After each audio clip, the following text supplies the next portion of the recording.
সুবহানাল্লাহ, আলহামদুলিল্লাহ। মুগ্ধ হয়ে আকাশের সৌন্দর্য দেখছি।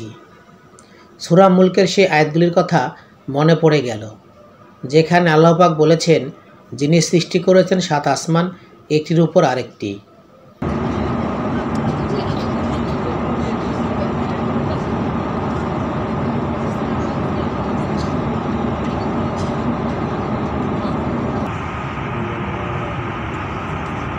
তোমরা মহাদয়মের সৃষ্টিতে কোনো অসামঞ্জস্য দেখতে পাবে না। তোমরা আবার দৃষ্টি ফিরিয়ে দেখো, কোনো দ্রষ্টুটি দেখতে পাও কি? অতবার তোমরা বারবার দৃষ্টি ফিরিয়ে দেখো, ক্লান্ত শ্লান্ত ও ব্যর্থ হয়ে দৃষ্টি তোমার দিকে ফিরে আসবে। আসসালামু আলাইকুম বন্ধুরা। আজ মনটা এক অন্যরকম প্রশান্তিতে ভরে আছে। মহান আল্লাহ আমার প্রতি অনুগ্রহ করেছেন।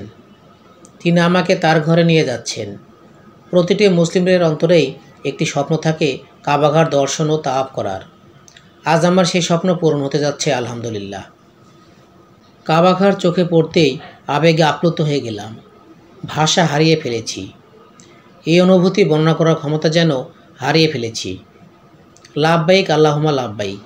হাজির হয়েছি আল্লাহ, আমি হাজির হয়েছি। লাখ লাখ মুসল্লি বহু পথ সাগর মহাসাগর পাড়ি দিয়ে আল্লাহর ঘরে আল্লাহর একত্ববাদের ঘোষণা দিতে হাজির হয়ে গেছেন।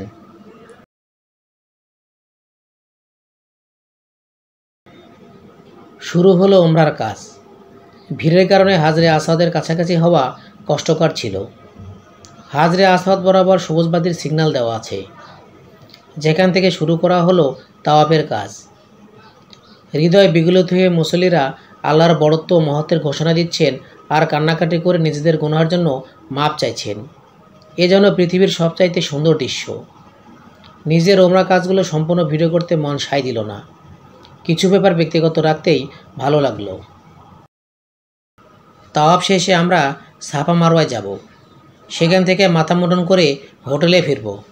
لبيك اللهم لبيك لبيك لا شريك لك لبيك। উমরা শেষ করার পর হেরেম শরীফের সামনের কবুতর চত্বরে কিছুটা সময় কাটালাম। লাখো লাখো কবুতর। অনেকে দানা কিনে কিনে কবুতরদের খাওয়াচ্ছেন।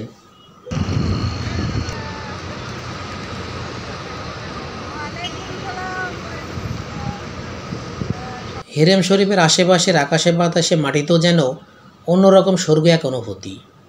প্রত্যেকে একবার হলেও আসার জন্য নিয়ত করবেন আর আল্লাহর কাছে দোয়া করবেন, তিনি আমাদের সবাইকে কবুল আর মঞ্জুর করুন। আমিন।